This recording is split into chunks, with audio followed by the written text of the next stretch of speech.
আল্লাহ তাআলা ফেরেশতাদেরকে বারবার ডাক দিয়া বলবেন, জাহান্নামের সরদার মালিক, 100 বছর হয়ে যাচ্ছে জাহান্নামের দরওয়াজা বন্ধ করে দিয়েছি, তুমি খুঁজে দেখো না জাহান্নামের ভিতরে আমার কোন বান্দা আছেনি, যার ভিতরে ঈমান ছিল, যার ভিতরে ঈমান ছিল এমন কোন বান্দা আছে কিনা একটু দেখো। ফেরেশতা খুঁজতে থাকবে, জাহান্নামে কোথাও খুঁজে পাবেন আল্লাহ নাই, কাউকে খুঁজে পাচ্ছি না। আল্লাহ তাআলা বলবেন আবার দেখো। ফেরেশতা খুঁজতে খুঁজতে জাহান্নামের একেবারে নিচে গিয়ে, একেবারে নিচে, যার নিচে আর কিছু না এমন জায়গায় গিয়ে দেখবেন দুটা পাথরের চিপায় একটা রূহ পড়ে চিৎকার করে শুধু বলছে, ইয়া হান্নান, ইয়া হান্নান, ইয়া মান্নান, ইয়া হান্নানু ইয়া মান্নান। দুটা পাথরের চিপায় পড়ে চিৎকার করে ডাক দিচ্ছে জাহান্নামের নিচে। ফেরেশতা আল্লাহ তাআলাকে ডাক দিয়ে বলছেন, আল্লাহ তাআলা একটা রূহ চিৎকার করে করে ডাকছে। আল্লাহ বলবেন, এর অন্তরের ভিতরে সরিষার দানা পরিমাণ ঈমান ছিল, গুনাহ করেছে, নাফরমানি করেছে, আমার হক নষ্ট করেছে, আমি ক্ষমা করে দিয়েছি, তোমরা আমার বান্দাকে উঠাও, আমার বান্দাটাকে জাহান্নামের অতল গহ্বর থেকে উঠাইয়া জীবন নদীতে গোসল করাইয়া, পাক সাফ করাইয়া, হায়াতের সাগরে গোসল করাইয়া আমার বান্দাকে তোমরা জান্নাতের দিকে নিয়ে যাও।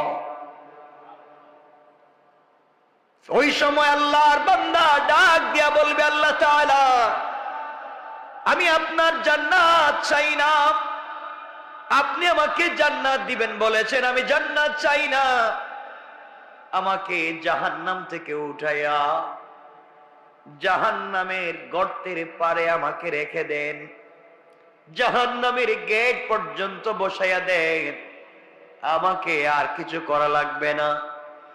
আল্লাহ রাব্বুল ইজ্জতুল জালাল জানতে চাইলেন, গোলাম দীর্ঘ বৎসর থেকে আমার কাছে শুধু চিল্লাচ্ছ আর ডাকতেছো, কোন জিনিস জীবনে আর চাইবা না, তোমাকে জাহান্নাম থেকে উঠাইয়া দিলে আর কোন জিনিস চাইবা না, ও বান্দা তোমাকে কি জাহান্নামের উপরে উঠাইয়া দিলে চলবে?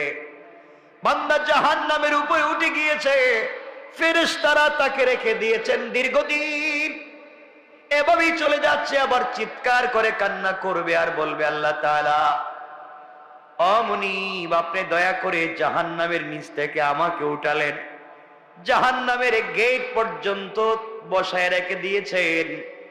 আল্লাহ তাআলা ওখান থেকে জান্নাতের গেট দেখা যায়, জান্নাতের ভিতরে তোমার বান্দারা ঘুরে আমি দেখতে পাই। আল্লাহ তোমার কাছে জীবনে আর কিছুই চাইব না, তুমি কি আমাকে একটু জান্নাতের গেটের কাছাকাছি নিয়ে দিবা, আমাকে তুমি জান্নাতের কাছ পর্যন্ত পৌঁছায়া দাও, আমি ওখানে বসে বসে বসে বসে বাকি সময়টুকুন কাটাইয়া দিতে চাই।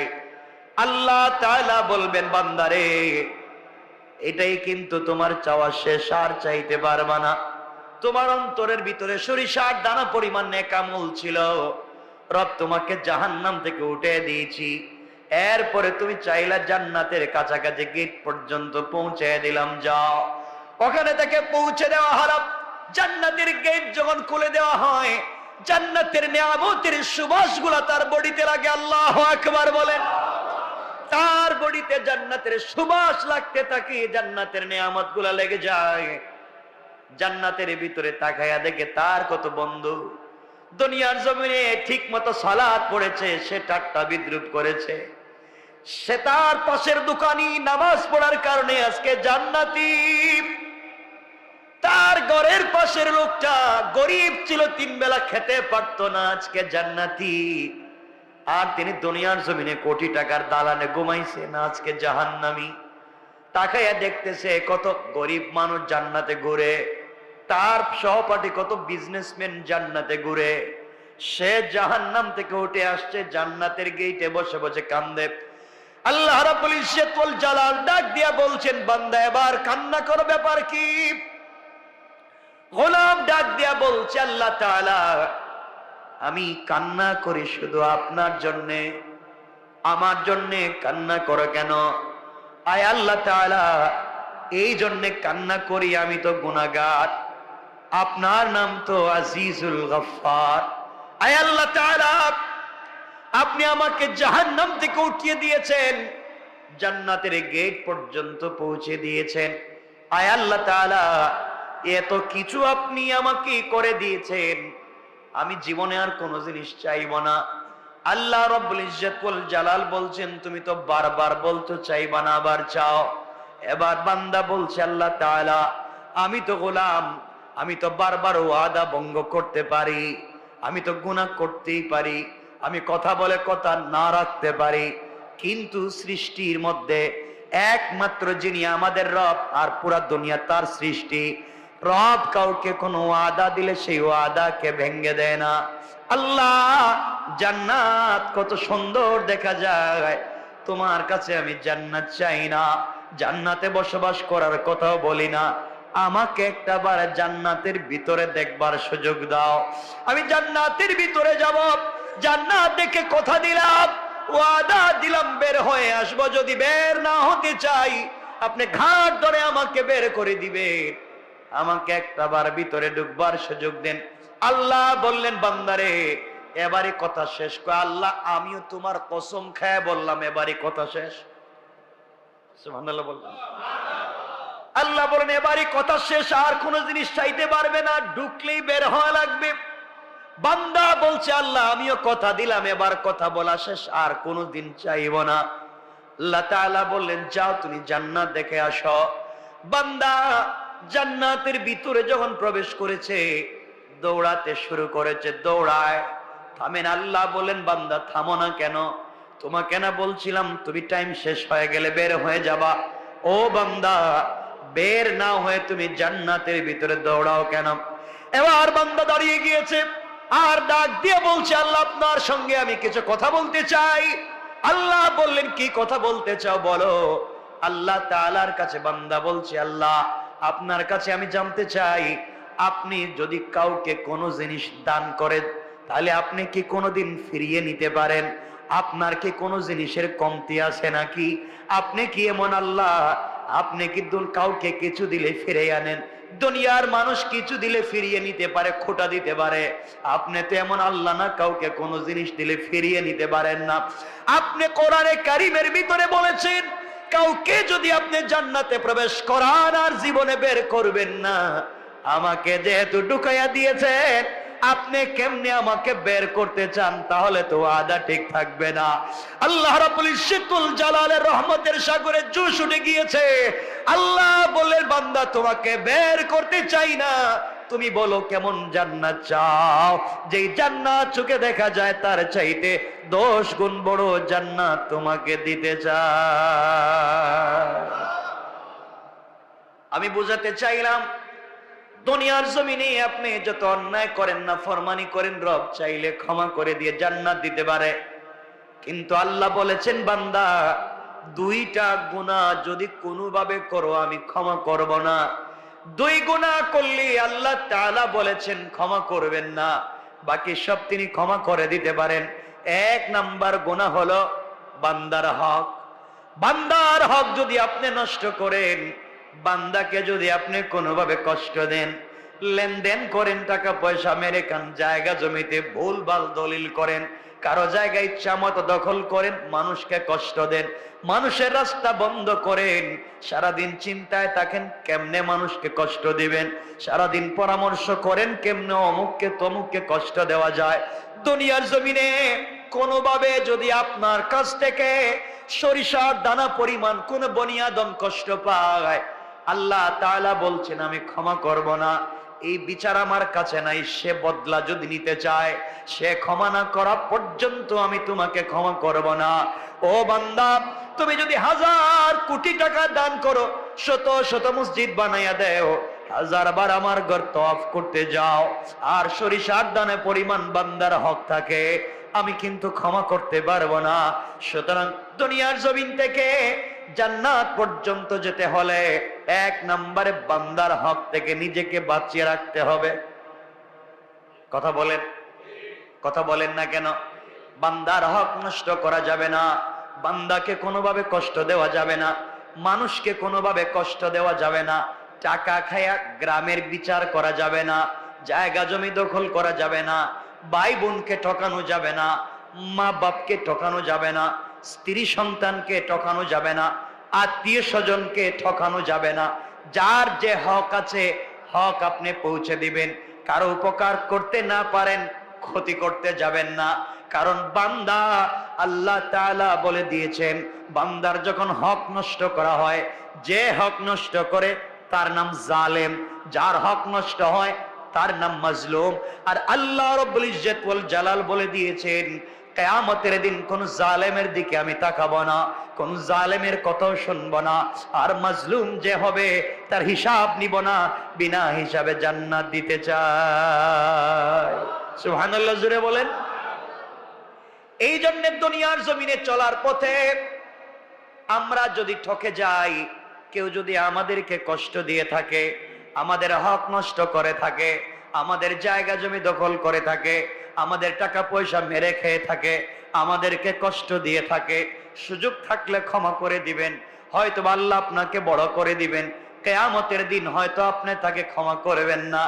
আপনাকে যদি কেউ কষ্ট দেয় আর আপনি যদি মাজলুম হয়ে যান, গভীর রাত্রে হাত উঠে চোখ থেকে পানি ছেড়ে দেন। আল্লাহ রাব্বুল ইজ্জত ওয়াল জালাল বলেছেন, কোন জিনিস দিয়া আমার তখত তৌসকে, আমার আরশে আজিমকে কাঁপানো যায় না, কিন্তু মাজলুমের চোখ থেকে 1 ফোঁটা পানি পড়ে গেলে আমার পুরো আরশ যেন কেঁপে যায়। এই জন্য 1 নম্বর, কোনোভাবে কোনো কৌশলে কোনোভাবে বান্দার হক নষ্ট করা যাবে না।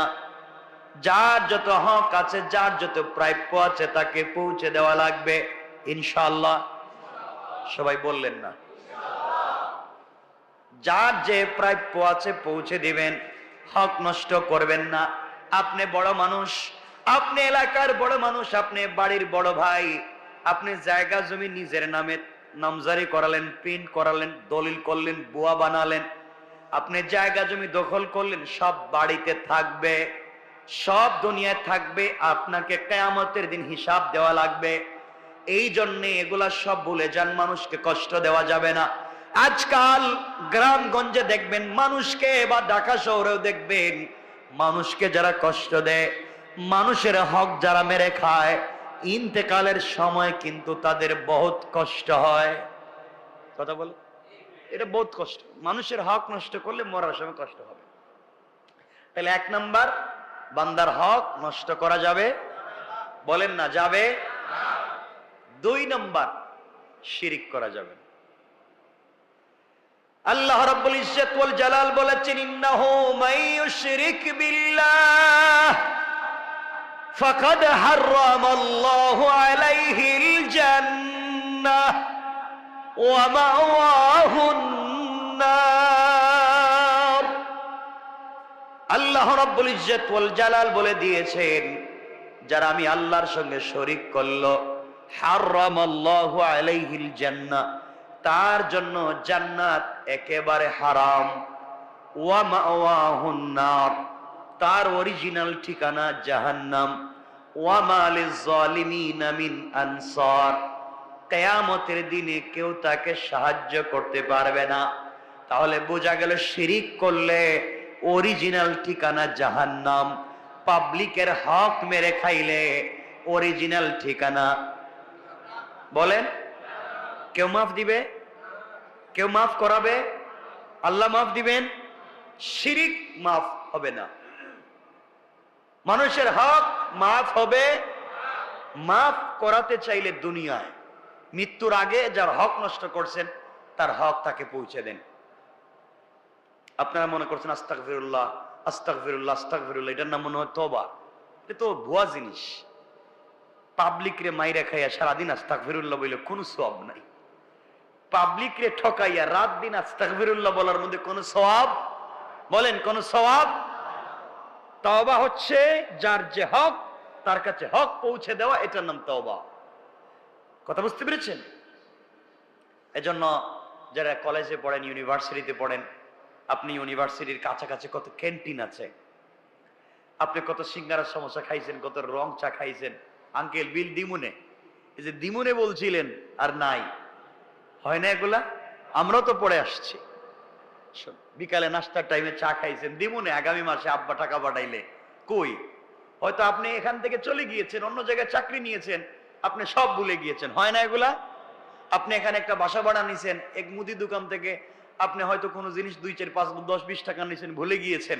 এই যে হক, মাফ হওয়ার কোনো সম্ভাবনা নাই, কোনো সম্ভাবনা নাই।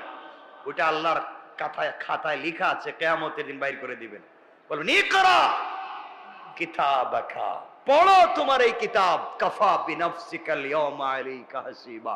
যা করে আসছিলা পিছনে, এই যে দিলাম, পড়ে পড়ে দেখো ঠিক আছে নি। এখন ওই সিঙ্গারা সমোসার হিসাব দেওয়া লাগবে, ওই রংচার হিসাব দেওয়া লাগবে।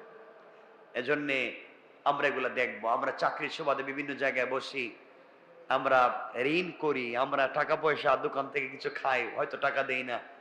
এরপরে দেখবেন রিক্সাওয়ালারে আমরা ভাঙতি দেওয়ার সময়, ভাই এই টাকাটা নেন, 2 টাকা ভাঙতি নাই, অন্যদিন। আচ্ছা অন্যদিন কি রিক্সাওয়ালারে পাওয়ার সম্ভাবনা আছে?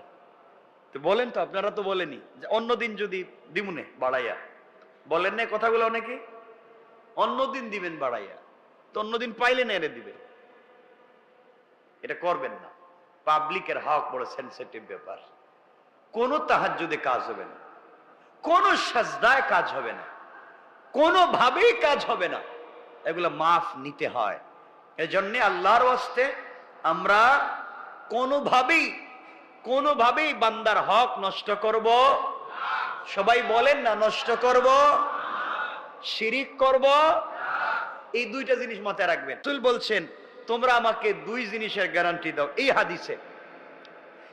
হাদিসে আল্লাহ রাসূল বলছেন তোমরা আমাকে 2 জিনিসের গ্যারান্টি দাও।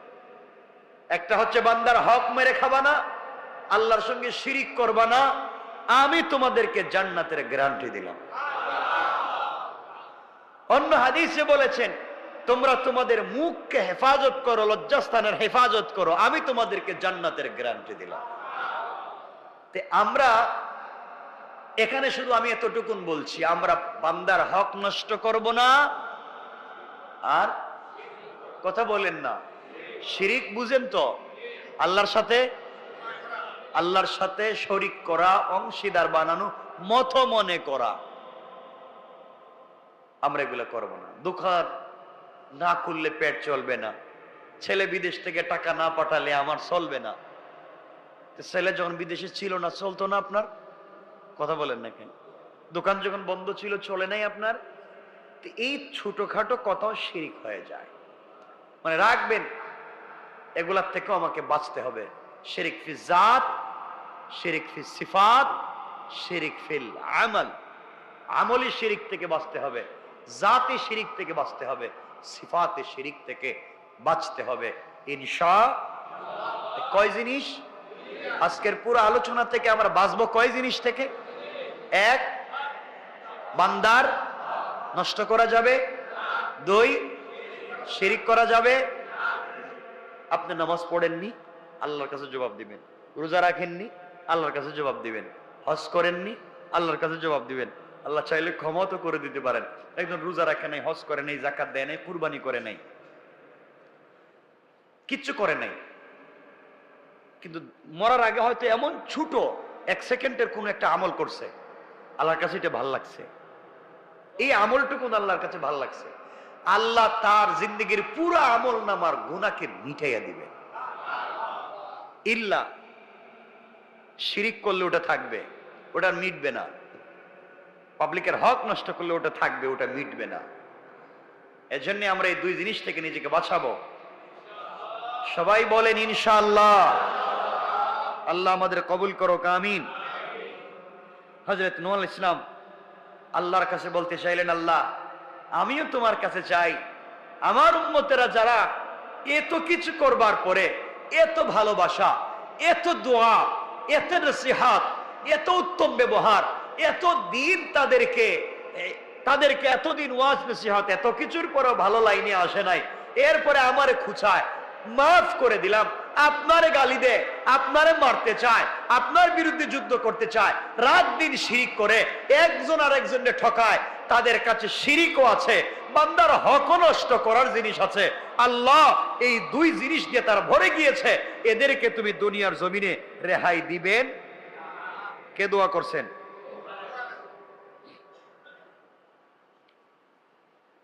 আল্লাহ বলছেন কি হয়েছে? আমার সাথে শিরিক করছে, বান্দার হক নষ্ট করছে, এদেরকে আমি মেরে ফেলে দিব। তুমি এই কথা বলছো কেন? এদেরকে বাঁচায় রাখলে সমস্যা কি? কে বলছেন? নূহ আলাইহিস সালামকে বলছেন। আল্লাহর পয়গম্বর নূহ আলাইহিস সালাম জবাব দিতে লাগলেন, ইন্নাকা ইন তাযারহুম ইউদিল্লু ইবাদাকা ওয়া লা ইয়ালিদু ইল্লা ফাজিরান কাফফারা। আয় আল্লাহ তাআলা, আপনি আমি নূহকে ভালো করেই চিনেন। আমি রাগ বশত কষ্ট পেয়ে কথা বলছি না, রাগ করে বলছি না তাদেরকে ধ্বংস করে দেন। আমি তাদের কার্যকলাপের ভিত্তিতে, কাজকর্মের ভিত্তিতে বুঝতে পারতেছি, আপনি যদি তাদেরকে রেহাই দেন, আপনি যদি তাদেরকে দুনিয়ার জমিনে বাঁচায় রাখেন, তারা আপনার বান্দাদেরকে পথভ্রষ্ট করবে এবং জন্ম দিতে থাকবে দুনিয়ার জমিনে শুধু কাফের আর পাপিষ্ঠ। নাউজুবিল্লাহ। আয় আল্লাহ তাআলা, এরা শিরিক করে, এরা বান্দার হক নষ্ট করে, জীবন্ত সন্তানকে পুড়িয়ে মারে, বাবা ছেলের হক মারে, মা মেয়ের হক মারে, ভাই ভাইয়ের হক মারে, নারীরা সব চরিত্রহীন হচ্ছে, পুরুষেরা নির্লজ্জ হয়ে যাচ্ছে। আয় আল্লাহ তাআলা, এই সমাজ এদেরকে বাঁচিয়ে লাভ নাই, এরা আপনার জমিনে থাকে, আপনার দেওয়া জিনিসপত্র খায়, এরপরেও আপনার শুকর আদায় করে না, একমাত্র আপনার ইবাদত করে না। আমি বলছি এদেরকে এই জন্য ধ্বংস করে দেন, এরা বেঁচে থাকলে যারা ভালো মানুষ আছে তাদেরকেও পথভ্রষ্ট করবে, এদেরকেও ধ্বংস করবে, এবং ওরা যাদেরকে দুনিয়ার জমিনে জন্ম দিবে তারা হবে সকলগুলা পাপাচারী। সমাজ পাপাচারে নষ্ট হয়ে যাবে। আপনার সৃষ্টি সমাজ নষ্ট করতে চাই না, এই জন্যই খারাপ লোকগুলাকে ধ্বংস করে দেয়। তাহলে মানুষ যদি খারাপ হয় তাহলে জন্ম দেয় খারাপ। কথা বলে না কেন? এখান থেকে বুঝতে পারলাম নূহ আলাইহিস সালাম আল্লাহর কাছে বলছেন, আল্লাহ এরা তো খারাপ লোক, এরাও জন্ম দিবে খারাপ লোক, তাহলে সমাজে খারাপ লোকের বসবাস বেড়ে যাবে, এই জন্য আপনি এদেরকে ধ্বংস করে দেন। কি করে দেন? এখন আমাদের সমাজে খারাপ লোক নাই, একবারই নাই, খারাপ লোকের অভাব নাই। এই জমিন কেমনে যে আছে একমাত্র আল্লাহ জানেন, কেমনে জমিন টিকিয়ে রেখেছেন একমাত্র আল্লাহ জানেন। সুতরাং আমরা যারা আছি, আমরা আল্লাহর ওয়াস্তে খারাপ কাজ করব না, বলেন না ইনশাআল্লাহ।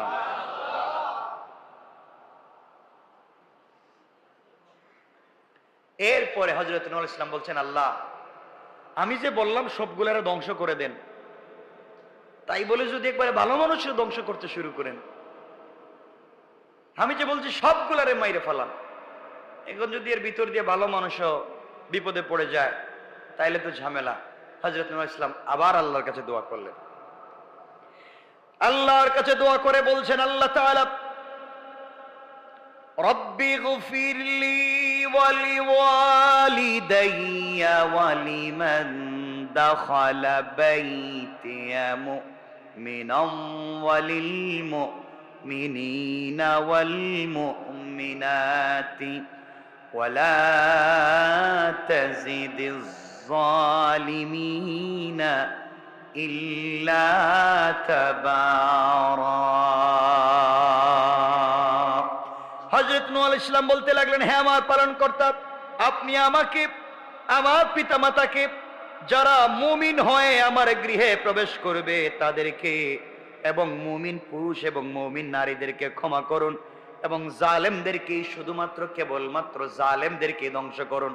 আগে দোয়া করেছেন সবগুলারে ধ্বংস করে দেন।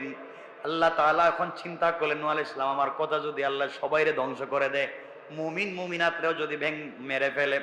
আবার তিনি পরিষ্কার করে বুঝাইয়া বুঝাইয়া দোয়া করলেন বাচ্চাদের মতো। বাচ্চা যখন বাবার কাছে কোনো জিনিস চায়, বাবা বলেন বুঝি নাই, এ সুন্দর করে বুঝাইয়া তার নিজের ভাঙ্গা ভাষা দিয়ে বুঝাতে চায়। আল্লাহ রাব্বুল ইজ্জতুল জালালকে এবার নূহ আলাইহিস সালাম বুঝালেন, হে আমার পালনকর্তা রব্বি, হে আমার পালনকর্তা, আমি বলতে চাইলাম আপনি আমাকে, আমার পিতামাতাকে, যারা মুমিন হয়ে আমার গৃহে প্রবেশ করবে তাদেরকে, আমার ছেলে মুমিন হয়ে আমার গৃহে প্রবেশ করতে পারে নাই, তাকে বাঁচাবার কথা আমি বলছি না। যারা মুমিন হয়ে আমার গৃহে আসবে আপনি তাদেরকে বাঁচান। এখান থেকে নূহ আলাইহিস সালাম বুঝাতে চাইলেন ঘরের ভিতরে যারা মুমিন থাকবে না, নিজের ঘরে বসবাস করবে, নিজের প্লেটে খাইবে, নিজের টেবিলে খাইবে, এক ঘরে ঘুমাবে, এক বিছানায় থাকবে, কিন্তু মুমিন হবে না, নূহ আলাইহিস সালাম তাদের পক্ষে আছেন। তাহলে বুঝাতে চাইলেন আল্লাহ তাআলা, ওয়ালিমান দাখালা বাইতিয়া মুমিনা, যারা আমার ঘরে মুমিন হয়ে প্রবেশ করবে তাদেরকে বাঁচান। আল্লাহ আপনি আমাকে, আল্লাহ তাআলা আপনি আমাকে, আমার মা বাপকে, যারা মুমিন হয়ে আমার গৃহে প্রবেশ করবে তাদেরকে, এবং মুমিন পুরুষ মুমিন নারীদেরকে আপনি ক্ষমা করে দেন, আর ধ্বংস করেন শুধু ওয়ালা তাজিদিজ জালিমিনা ইল্লা তাবারা। আয় আল্লাহ, ধ্বংস যদি করে দিতে হয় একমাত্র জালেমদেরকে কেবল ধ্বংস করে দেন, বলেন নাউজুবিল্লাহ। তাহলে আমরা আলোচনার শুরুতে বলছিলাম যদি কেউ জালেম হয়ে যায় আল্লাহ বলছেন তাদের সাথে কোনো সম্পর্ক কিয়ামতের দিন নাই। নূহ আলাইহিস সালাম এখানে দোয়া করতেছেন, আল্লাহ ধ্বংসই যদি করতে হয় সব জালেমরে ধ্বংস করো। আমরাও দোয়া করি, আল্লাহ ধ্বংসই যদি করতে হয় যারা আমাদের গৃহে মুমিন হয়ে ঢুকবে, যারা মুমিন মুমিনাত হয়ে সমাজে বসবাস করবে, আল্লাহ তুমি তাদেরকে বাঁচাইয়া রাখো, জান্নাত তাদেরকে ওয়াজিব করো, আর দুনিয়া যারা জালেম হবে তুমি ধ্বংস করো। ঠিক না? আমিন বলেন সবাই, আমিন বলেন। আমরাও জালেম থেকে বেঁচে থাকতে চাই, আল্লাহ আমাদেরকে হেফাজত করুক, বলেন আমিন। এটা হচ্ছে সূরা নূহের শেষ আয়াতগুলোর অনুবাদ। এরপর থেকে আল্লাহ তাআলা সূরা জিন শুরু করবেন, কুল উহিয়া ইলাইয়া বলে আল্লাহ তাআলা আর একটা সূরা শুরু করতে যাচ্ছেন। এখানে অনেকগুলো লম্বা চৌড়া কথা আছে, আমরা সবগুলা কথায় যেতে পারবো না। সুতরাং আসুন, এখন আপনারা আমাকে বলতে পারেন, আমাদের সময় কমে গিয়েছে, আপনারা আমাকে বলতে পারেন হুজুর ঠিক আছে আমরা মানলাম যে আমরা তো অনেক সময় পাবলিকের হক নষ্ট করে ফেলেছি, আমরা হয়তো কার দোকান থেকে 2-4 টাকা খাইছি, টাকা দিতে পারি নাই, হয়তো 502 টাকা বিল হয়েছে, 500 টাকা দিছি, বলছে আরেকদিন এসে 2 টাকা দিয়ে যাব, হয় না এগুলা? আর যাইও নাই দেইও নাই, গেছি হয়তো মনে নাই, এগুলা কি হয়? এখন আমরা এগুলার থেকে বাঁচবো কেমনে? সব ভুলে গিয়েছি, যার কাছ থেকে আনছি হয়তো সে মরে গিয়েছে, অথবা আমি এলাকা ছেড়ে দিয়েছি, অথবা তার আত্মীয় স্বজনকে চিনি না। আমি তো এই হক থেকে বাঁচতে চাই, আমি তো এই হক থেকে বাঁচতে চাই। এখন আপনি আমি কি করব বলেন তো? কেমনে বাঁচবো? আল্লাহ রাব্বুল ইজ্জত ওয়াল জালাল বলছেন, বান্দা যদি তার সন্তান থাকে, তার ব্লাড সম্পর্কের কেউ থাকে, তার কাছে ক্ষমা চাও, সে যেন ক্ষমা করে, আর তার গুরুস্থানে গিয়ে ক্ষমা চাও, সে যেন ক্ষমা করে। আর যদি মনে করো ক্ষমা হচ্ছে না, তবে তুমি যেই পরিমাণ টাকা, যেই পরিমাণ সম্পদ একজনের তোমার কাছে আছে, ওই পরিমাণ তুমি সাদাকায়ে জারিয়া করে দাও, আল্লাহর রাস্তায় তুমি দান করে দাও। আল্লাহর রাস্তায় যদি তুমি দান করে দিতে পারো, ওই সম্পত্তি সাদাকা হতে কিয়ামত পর্যন্ত সওয়াব বাড়তে বাড়তে বাড়তে বাড়তে বিশাল উহুদ পাহাড় পরিমাণ হয়ে যাবে। কিয়ামতের দিন ওই বান্দা দেখবে এত সওয়াব, আল্লাহকে বলবে, আল্লাহ এই সওয়াব তো আমি করি নাই, এত সওয়াব কোথায় পেলাম? আল্লাহ বলবেন, অমুক বান্দার কাছে তোমার হক ছিল, সে ভয় পেয়ে হক তোমাকে দিতে পারেনি, মরে গিয়েছিলে বা সরে গিয়েছিলে, ভয় পেয়ে সাদাকা করে দিয়েছিল, আমি তার সাদাকাকে বাড়িয়ে এই পরিমাণ তোমার জন্য করে দিয়েছি, তুমি এটা গ্রহণ করো, আমার বান্দাকে ক্ষমা করো। আল্লাহ যদি কারো ব্যাপারে ওকিল হইয়া কারো কাছে বলেন ক্ষমা করো, কারো ক্ষমতা আছে? ক্ষমা না করে পারে? কথা বলেন পারবে? তাহলে এই জায়গা পর্যন্ত যেতে হলে আমাদেরকে সাদাকায়ে জারিয়া করে যেতে হবে। সাদাকায়ে জারিয়া, সাদাকায়ে জারিয়া তো বুঝেনি, দাওয়াত করে মানুষের খাওয়াইয়া দিলেন নাকি? সাদাকায়ে জারিয়া হলো কিয়ামত পর্যন্ত চালু থাকে। মানুষকে একটা টিউবওয়েলের ব্যবস্থা করে দেন, একটা মাদ্রাসার একবারে নিচের কাজ হচ্ছে, মসজিদের নিচের কাজ হচ্ছে, একবারে নিচের এই যে পিলারের কাজ হচ্ছে, উপরের নিচে ছাদের কাজ হচ্ছে, দিয়ে দেন। এখানে আবার সাদকা দেওয়ার কথা বলতেছি না, মানে দান খয়রাতের কথা বলছে। মসজিদে তো সাদকা দিলে চলবে? মসজিদে কি আল্লাহ সাদকা নিব? আল্লাহ ঠেকছে তো আপনার আমার কাছে যে আল্লাহ সাদকার দরকার? ভালো টাকা আল্লাহকে দিতে হবে। মাদ্রাসায় আপনি সাদাকার টাকা দান করে দিলেন, মাদ্রাসায় নিচের কাজ হচ্ছে, একটা টিউবওয়েলের কাজ হচ্ছে, অথবা কোন মাদ্রাসায় হাদিসের কিতাব বুখারী, মুসলিম, তিরমিজি দিয়ে দিলেন। ওই কিতাবগুলো ছাত্ররা কিয়ামত পর্যন্ত পড়বে, কারণ এবছর যারা পড়ছে এরা চলে যাবে, পরের বছর যারা আসবে এরা পড়বে, পরের বছর যারা আসবে এরা পড়বে, এবার কিয়ামত পর্যন্ত পড়তে থাকবে, আর সওয়াব অ্যাকাউন্টে জমা হতে থাকবে, আর এই সওয়াবের মাধ্যমে আপনি আমি বেঁচে যাবো ইনশাআল্লাহ। একটা বাচ্চাকে হাফেজ বানাইয়া যান।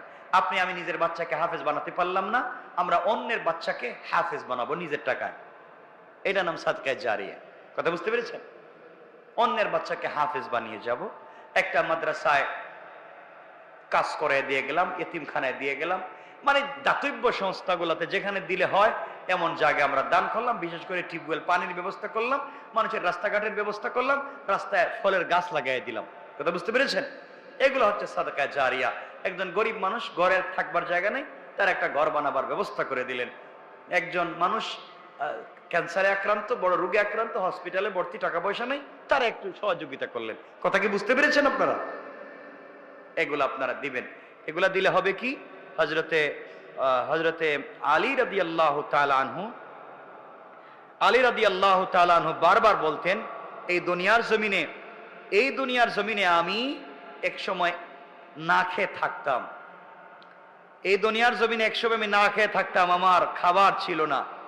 আর হযরতে আলী রাদিয়াল্লাহু তাআলা আনহু বলেন যে এই সমাজে এমন হয়েছে যে আমি এই দুনিয়ার জমিনে প্রত্যেক মাসে 4000 দিনার দিরহাম দান করার মতো তৌফিক আল্লাহ আমাকে এখন দিয়েছেন। কেমনে দিলেন ওগুলো আমরা আগামী সপ্তাহে আলোচনা করব, যদি আল্লাহ আমাদেরকে সুযোগ দেন, তৌফিক দেন। এজন্য আমরা সুযোগ বুঝে আমরা দান খায়রাত করব ইনশাআল্লাহ। বলেন না ইনশাআল্লাহ? যে যেভাবে পারেন দান খয়রাত করবেন, সাদাকা করবেন, নিজেকে বাঁচাবার চেষ্টা করবেন। কারণ ভুল তো মানুষের হয়, কখন কার হক কোন দিকে কেমনে চলে আসছে বলতে পারেন না। আর জানাশোনা থাকলে মানুষের হক মানুষকে দিয়ে দিবেন, আর বেশি বেশি করে তওবা করবেন, ইস্তেগফার করবেন, শিরিক থেকে বাঁচবার চেষ্টা করবেন।